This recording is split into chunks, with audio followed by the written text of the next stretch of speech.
मित्रांनो नमस्कार. मी अथर्व गोसावी. स्वागत आहे सर्वांचं आजच्या आपल्या सेशनमध्ये. आजच्या आपल्या संपूर्ण व्हिडिओमध्ये जे आहे ते मी एक इम्पॉर्टंट कन्सेप्ट तुमच्यासाठी घेऊन आलेलो आहोत, जो की प्रत्येकालाच उपयोगी पडणार आहे. कदाचित आता पडेल किंवा कदाचित इन फ्युचरमध्ये पडेल, पण प्रत्येकासाठी हा इम्पॉर्टंट कन्सेप्ट आहे. आज आपण एक गोष्ट अशी शिकून घेणार आहोत की ज्यामध्ये आपण कम्प्लिटली कव्हर करणार आहोत की तुमच्या ज्या कोणाचं होम लोन सुरू होते. सगळ्यात पहिली गोष्ट म्हणजे मला चॅट बॉक्समध्ये सांगा, इथे किती लोक असे आहेत ज्यांचं होम लोन सुरू आहे. ओके, मल्टिपल लोक असतील किंवा काही लोक असे असतील की भविष्यामध्ये घर घ्यायचा विचार करत असतील, तर त्यासाठी ऑब्विसली होम लोन घ्यायचा विचार करत असतील. सो तुमचं जर होम लोन सुरू असेल किंवा तुम्ही ते घेण्याचा विचार करत असाल, तर तुम्ही या होम लोन मध्ये जाणारा इंटरेस्ट जो असतो तो कशा प्रकारे कम्प्लिटली कव्हर करू शकता, म्हणजे तुमचं होम लोन कशा प्रकारे इंटरेस्ट फ्री करू शकता with the help of mutual funds. So हे मी तुम्हाला आजच्या संपूर्ण व्हिडिओमध्ये शिकवणार आहे. त्याच्या आधी आपण पहिला म्हणजे होम लोनचा इंटरेस्ट कशा प्रकारे तुमच्याकडून वसूल केलं जातं, कशा प्रकारे होम लोनचा इंटरेस्ट कॅल्क्युलेट होतो, तुम्ही किती लोन घेतलं तर किती इंटरेस्ट तुम्हाला भरावा लागतो, किती प्रिन्सिपल तुम्हाला भरावा लागतो, ह्या सर्व गोष्टी आपण कव्हर करणार आहोत. आणि त्यानंतर तो इंटरेस्ट कसा तुम्ही कव्हर करू शकता, म्हणजे तुमचं होम लोन ऑलमोस्ट 0% इंटरेस्ट कसं करू शकता, इंटरेस्ट सर्व कसा रिकव्हर करू शकता, हे तुम्हाला प्रॅक्टिकली शिकवणार आहे. प्रॅक्टिकल कॅल्क्युलेशन्स करून काही एक्झाम्पल्स दाखवून. तुम्ही ह्या संपूर्ण लाईव्ह दरम्यान, सेशन दरम्यान ऍक्टिव्ह राहा, कमेंट करत राहा, चॅटबॉक्स मध्ये राहा. तुम्हाला जे जे काही विचार त्याचे नक्की तुम्ही उत्तरं देत राहा. आता आपण डायरेक्टली प्रॅक्टिकली हा कन्सेप्ट मी तुमच्यासमोर शिकवायला सुरुवात करतो. त्यासाठी आता माझी जी स्क्रीन आहे, म्हणजे जी तुम्हाला मी दिसतोय, थोडा माझा व्हिडिओ मी ऑफ करतो आणि त्यानंतर ते तुम्हाला एकदम क्लिअर स्क्रीनवरती शिकवायला सुरुवात करते. शेवटपर्यंत तुम्ही फक्त हा सेशन जो आहे तो अटेंड करा. खूपच इम्पॉर्टंट माहिती तुम्हाला आजच्या संपूर्ण व्हिडिओमध्ये भेटणार आहे. मी तुमच्यासाठी कॅल्क्युलेशन, गुगलवरती एक सोपा कॅल्क्युलेटर आहे, होम लोन कॅल्क्युलेटर.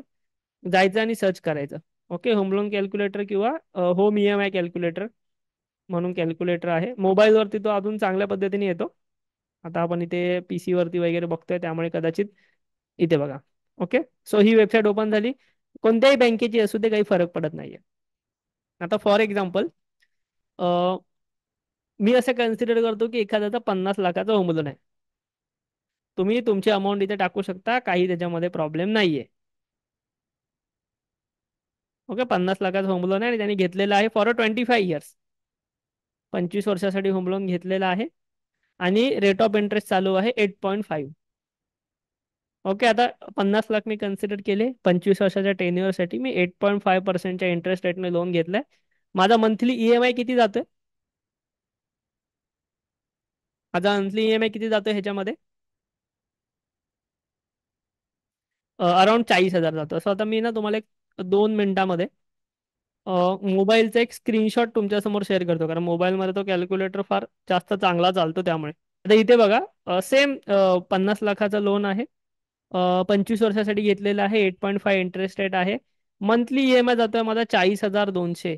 आता ह्याच्यामध्ये एक इम्पॉर्टंट गोष्ट बघा, तुम्ही 25 वर्षासाठी लोन घेतला आहे 50 लाखाचं, पण 25 वर्षाने तुम्ही जेव्हा लोन फेडून तुमचं पूर्ण होतं, तेव्हा तुमचे पैसे जे टोटल जाणार आहेत ते जाणार आहेत 1,20,00,000 रुपये. ओके, आता 8.5च्या हिशोबाने हे व्यवस्थित आहे, म्हणजे ह्याच्यामध्ये काय तुम्हाला फसवलं गेलं वगैरे असं काही नाही, व्यवस्थित अमाऊंट आहे. तुम्ही इथं टाइम मोठा असल्यामुळे इथे 50 लाखावरती व्याजच जात आहे, इंटरेस्ट जातोय 70 लाख रुपये. आणि ओव्हरऑल तुमच्या खिशातनं 1,20,00,000 रुपये तुम्ही बँकेला पे करत आहेत. बऱ्याच जणांना हा पण अनुभव येतो की मी लोन फेडतोय पण ते फिटलंच जात नाही, संपतच नाही लोन. तर ह्याच्यामुळे होतं की इंटरेस्ट जो आहे तो तुमचा जास्तीत जास्त जात असतो. क्लिअर आहे? त्यानंतर आता बऱ्याचशा जणांचा एक, इथपर्यंत सर्वांना माहिती असेल, ही काय मोठी गोष्ट नाही, पण ह्याच्यानंतर ना बऱ्याचशा जणांना काय वाटतं माहिती आहे का, मी आता 25 वर्षाचा लोन घेईन. किती जणांचं ही थिंकिंग आहे, मी 25 वर्षाचा लोन घेईन पण पुढच्या 5 वर्षामध्ये मी ते क्लिअर करेन. किती लोकांना वाटतं हे फार करू शकतात?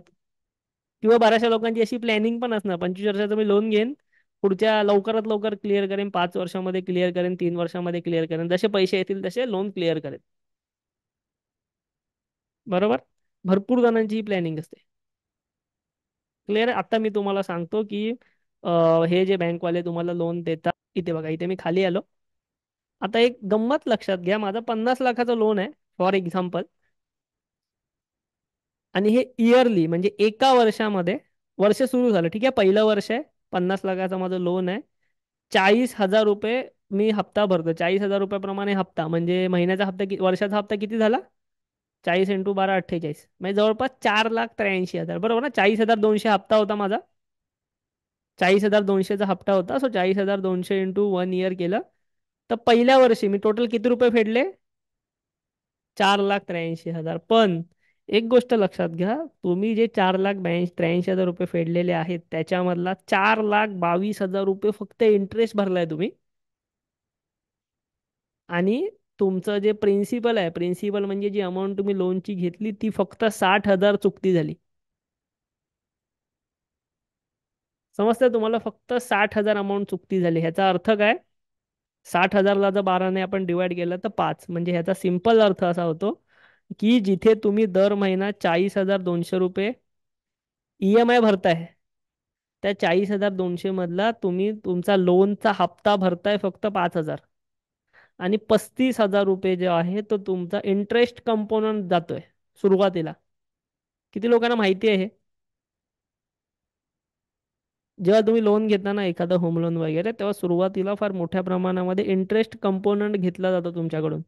इंटरेस्ट कंपोनंट वसूल केला जातो आणि तुमच्या प्रिन्सिपल मधली फार छोटी अमाऊंट जाते. म्हणजे मंथली तुम्ही 5,000 रुपये फक्त पे करताय आणि 35,000 रुपये तुमचा इंटरेस्ट कंपोनंट जातोय. ही वेबसाईट HDFC बँकेची आहे. याचा अर्थ असा नाही की फक्त HDFC मध्ये हा रूल आहे. कोणत्याही बँकेकडून तुम्ही लोन घ्या, अशाच प्रकारे त्याची EMIचं स्ट्रक्चर असतं. कोणत्याही बँकेकडून लोन घ्या, कोणत्याही NBFC कडून घ्या किंवा कोणाकडून घ्या. क्लिअर आहे? किती लोकांना हे पहिल्यांदा समजले की किती लोकांना हे माहिती होतं? ओके.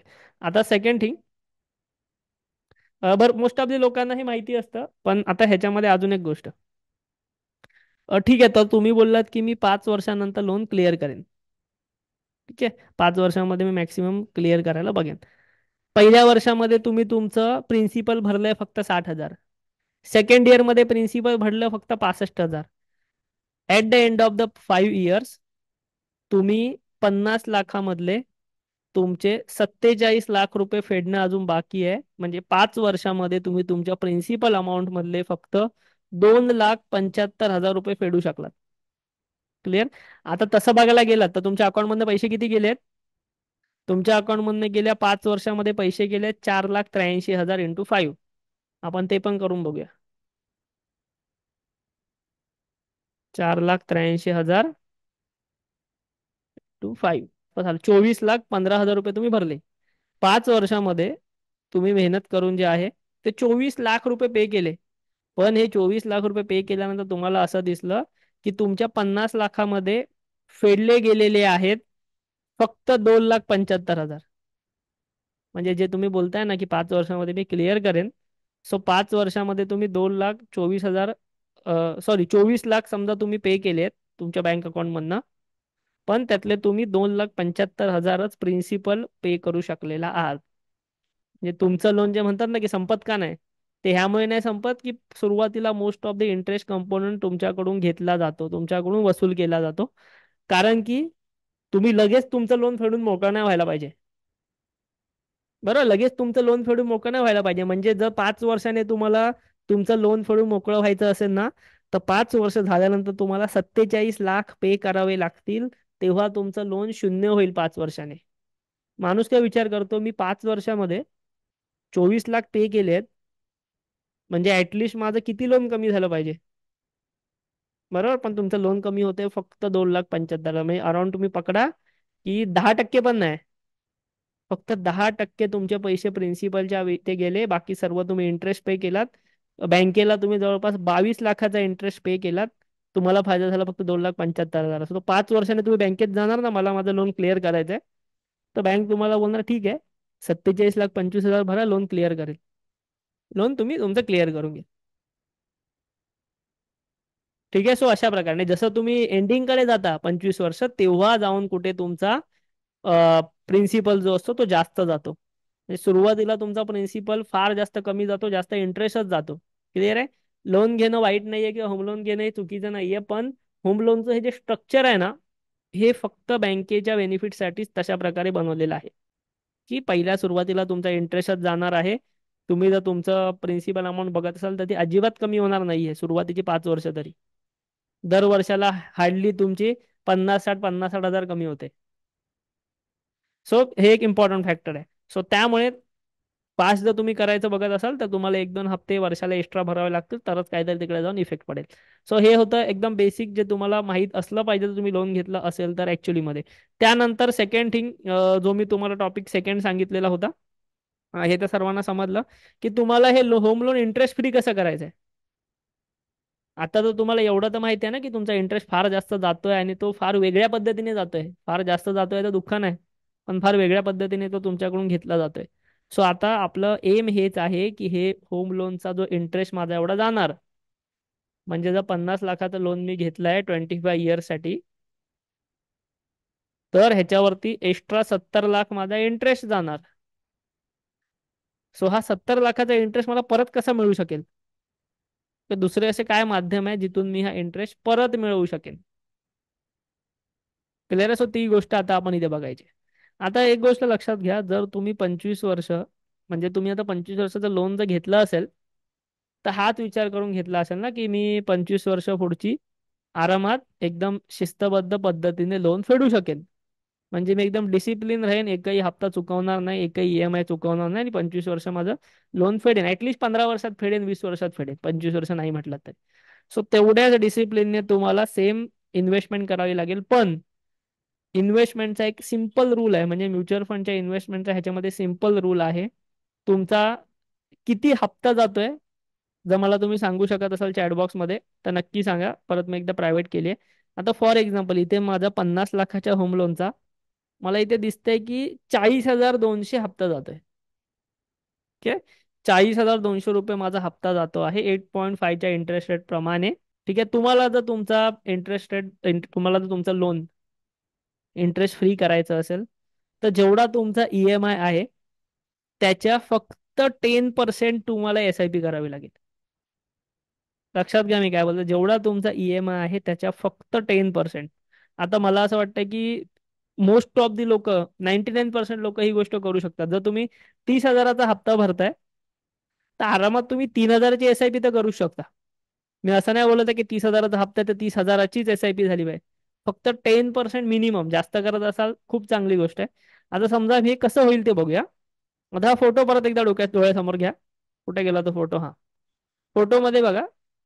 तुमचा 70 लाख इंटरेस्ट जातोय. हा इंटरेस्ट मला रिकवर करायचा आहे, म्हणजे मला काय टेन्शन नाही. ठीक आहे. हा इंटरेस्ट मला रिकवर करायचा आहे. आणि ज्यांचे ज्यांचे होम लोन सुरू आहे आत्ताच स्टेप घ्या, कारण की अजून तुम्ही सुरुवात नसेल केली तर थोडंसं मागे आहे असं तुम्ही समजू शकता. समजा आता 40,000चा माझा ईएमआय चाललेला आहे, तर 40,000च्या ईएमआयच्या बदल्यात मी किती एसआयपी केली पाहिजे. 10% जर पकडलात 40,000च्या ईएमआयची, तर मी किती एसआयपी या ठिकाणी केली पाहिजे. 4,000 रुपये. बरोबर, अराउंड 4,000 रुपयाच्या आसपास मी एसआयपी केली पाहिजे. फक्त 4,000 रुपयाची मी एसआयपी करणार या ठिकाणी. क्लिअर आहे.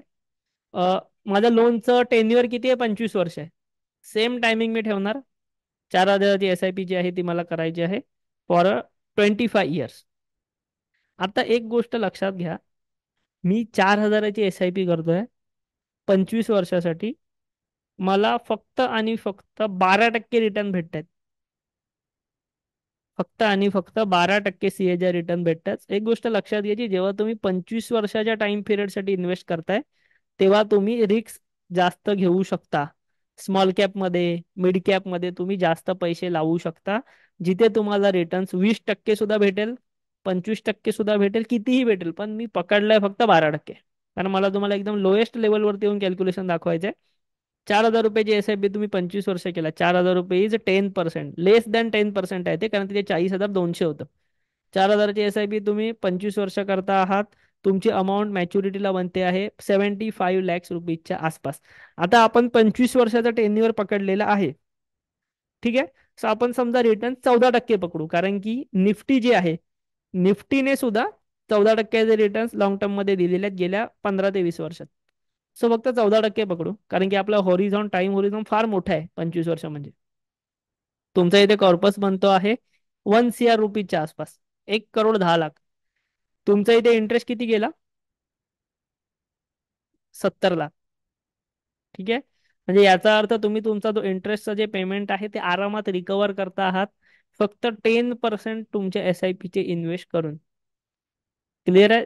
इथे अशी बरीचशी लोक आहेत जे SIP अमाऊंटचे 20% पण ऑलरेडी इन्व्हेस्ट करत असतील, ज्यांची कॅपॅसिटी आहे की SIP अमाऊंटच्या 50% इन्व्हेस्ट करण्याची, असे पण असतील, किंवा SIP अमाऊंट एवढी SIP करण्याची सुद्धा त्यांची तयारी असेल. पण मी फक्त तुम्हाला कॅल्क्युलेशन किंवा लोएस्ट लेवलवरती नेऊन सांगितलंय की 4000 रुपीज म्हणजे 10% जरी तुम्ही इन्व्हेस्टमेंट करत असाल, तरी तुमचं होम लोनचा जो इंटरेस्ट आहे तो आरामात रिकवर होतोय. इवन तुम्ही 12% जरी पकडलात, तरी पण तुमचं या ठिकाणी 75,000 76,000ची मॅच्युरिटी व्हॅल्यू बनते. म्हणजे त्या केसमध्ये पण तुझा इंटरेस्ट जो आहे तो कम्प्लिटली रिकवर होऊन जात आहे.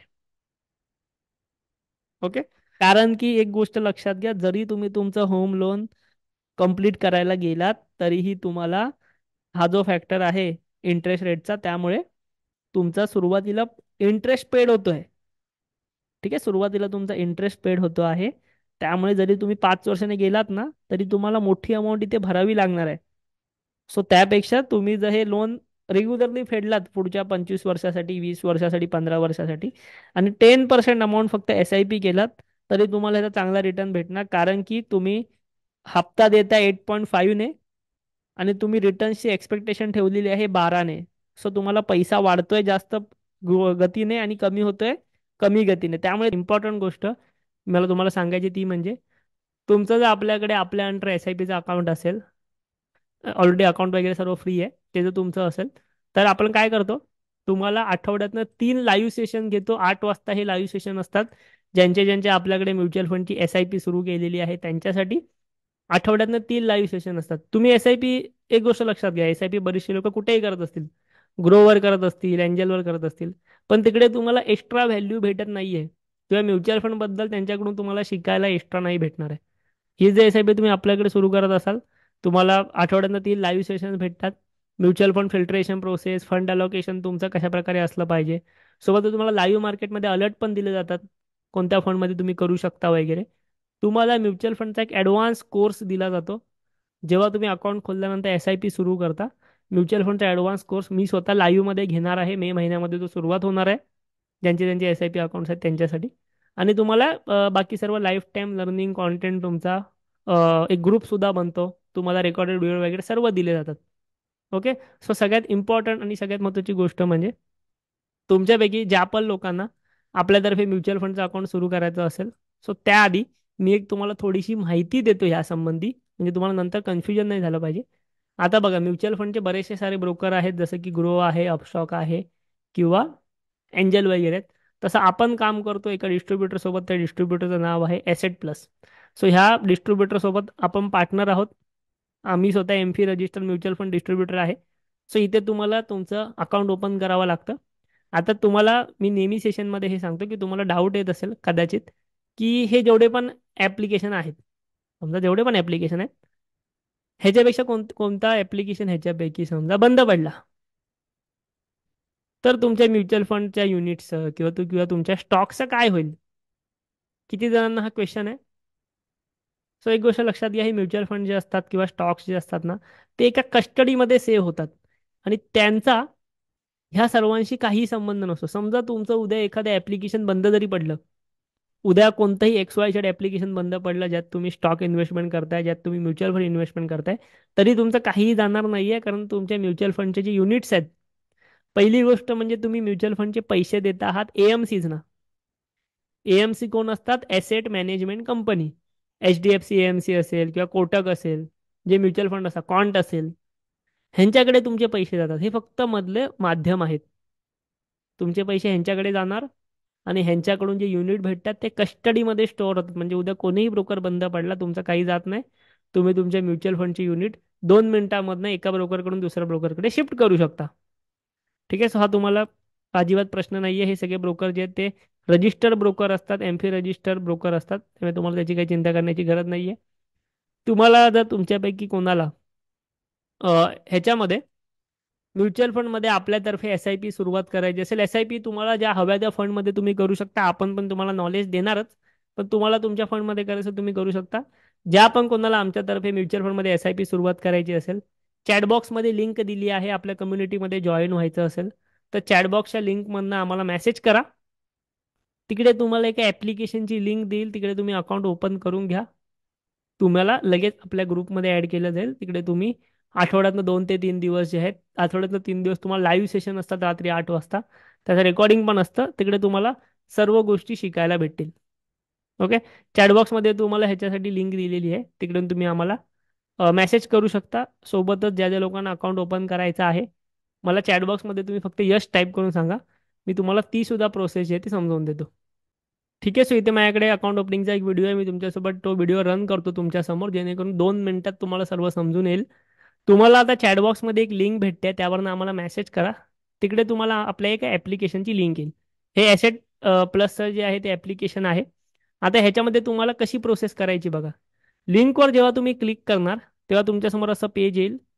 इकडे तुम्हाला तुमचं नाव आणि फोन नंबर टाकायचा आहे. इथे खाली माझा रजिस्टर आय डी आलेला आहे, जो की एमफीचा आय डी आहे, association of mutual fund of India. माझा रजिस्टर्ड आय डी तो इथे आलेला आहे, तो तुम्ही बघू शकता. तुम्हाला तुमचं नाव आणि नंबर टाकून इथे प्रोसीड करायचे. 5 मिनिटात तुमचं अकाउंट ओपन होतं. नाव नंबर टाका, तुम्हाला त्यावरती ओ टी पी येईल, तो ओ टी पी टाका. त्यानंतर खाली तुम्हाला पासवर्ड क्रिएट करायचा ऑप्शन येतो. ओ टी पी आणि पासवर्ड तुम्ही एकदा क्रिएट करून घ्या, म्हणजे तुम्हाला लॉग इन करायला टेन्शन नाही. पासवर्ड जो क्रिएट कराल तो फक्त तुम्हाला या ठिकाणी लक्षात ठेवायचा आहे, विसरून जाऊ नका. एवढी एकदा प्रोसेस झाली की तुम्हाला क्लिक करायचं आहे सबमिटवरती. सबमिटवरती क्लिक केल्यानं तुमच्यासमोर ऑप्शन आला डाउनलोड ॲप्लिकेशन. ठीक आहे. डाउनलोड ॲप्लिकेशनवरती क्लिक करा. त्यानंतर तुम्ही जे काही तुमचं गुगल प्ले स्टोअर असेल किंवा ॲप स्टोअर असेल त्यावरती निघून जाल. तिकडे तुम्हाला हे ॲप्लिकेशन फक्त डाउनलोड करून घ्यायचं आहे. ओके. ॲप्लिकेशन एकदा डाउनलोड झालं. ओके. ॲप्लिकेशन एकदा डाउनलोड झालं मी तुमची प्रोसेस संपली नाही, थोडीशी प्रोसेस अजून बाकी आहे. ॲप ओपन करा. ॲप ओपन केलं की तुमच्या समोर ॲप्लिकेशनमध्ये एक स्क्रीन येईल, तिकडे तुम्हाला ॲक्टिवेट नावाचं बटन दिसेल. या ॲक्टिवेटवरती क्लिक करायचे आहे आणि ॲक्टिवेटवरती क्लिक केल्यानंतर तुम्हाला तुमचे बाकीचे इथे डिटेल्स टाकावे लागतील. सो ज्यामध्ये तुमचं पॅन कार्ड असेल, सो पॅन कार्डचे डिटेल्स टाकून घ्या, डेट ऑफ बर्थ वगैरे, जे की नॉर्मल डिटेल्स लागतात केवायसीचे, तुमचा phone number, email I D. त्यानंतर पुढे गेल्यानंतर तुम्हाला तुमचा ॲड्रेस त्या ठिकाणी टाकावा लागेल. सो इथे ॲड्रेस टाकून घ्या आणि ॲड्रेस वगैरे टाकल्यानंतर तुम्हाला तिथे बँक अकाउंटचे डिटेल्स टाकायला ऑप्शन येतो. Account number, I F S C code वगैरे ते टाकलात की नेक्स्ट करा. नेक्स्ट केल्यानंतर तुम्हाला इथे साईन करायची तुमची, आणि साईन झाली की नेक्स्ट केलात की तुमची प्रोसेस जी आहे ती संपून जाते. 2 मिनिटात ही प्रोसेस तुमची होते. कधी कधी तुम्हाला कदाचित चॅटबॉक्सवरती मेसेज येतो की बँकेच्या पासबुकचं फ्रंट पेज अपलोड करा, सो तो मेसेज झाला तर करून घ्या. अदरवाईज तुमचं अकाउंट एक 10 मिनिटात ते 12 तासाच्या आत ओपन होतं. अकाउंट ओपन झालं की तुम्हाला आमच्याकडून कॉल येईल. त्या ठिकाणी तुम्हाला सर्व डिटेल्स सांगितले जातील. तुम्हाला आमच्याकडून दुसऱ्या दिवशी व्हॉट्सअपची लिंक येईल, व्हॉट्सअप ग्रुपमध्ये तुम्हाला ॲड केलं जाईल. सो आणि तुम्हाला तिथे सर्व लर्निंग जी आहे ती त्या ठिकाणी भेटून जाईल. सो जे जे लोक इंटरेस्टेड आहेत, परत एकदा सांगताय, चॅटबॉक्समध्ये लिंक आहे. आपल्याकडून अकाउंट ओपन केल्याचे फायदे म्हणजे तुम्हाला या ठिकाणी जे ते लाईफ टाईम लर्निंग जी आहे ती भेटत राहणार आहे.